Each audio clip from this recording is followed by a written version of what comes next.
संत ज्ञानेश्वर महाराज मंदिर कळस हलण्यामागचं रहस्य।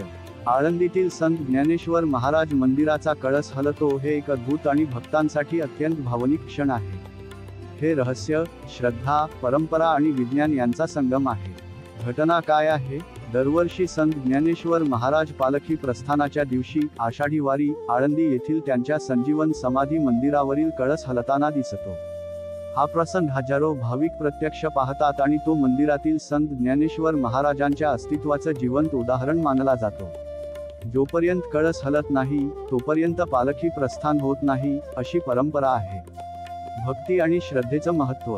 हा कळस हलण्याचा प्रसंग भक्तांसाठी अत्यंत पवित्र आणि भावनिक असतो।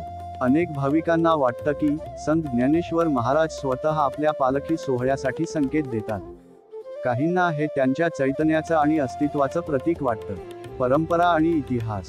ही परंपरा अनेक दशकांपासून चालू आहे।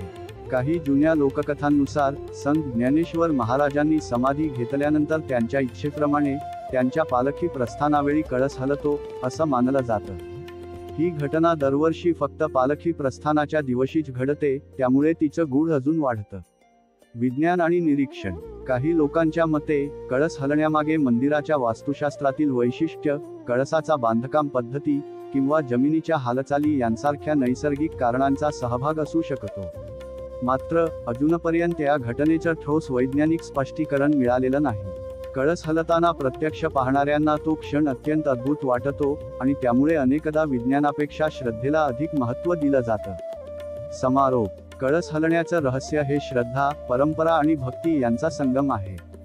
या घटनेमुळे संत ज्ञानेश्वर महाराजांच्या भक्तांमध्ये भक्तिभाव अधिक दृढ होतो।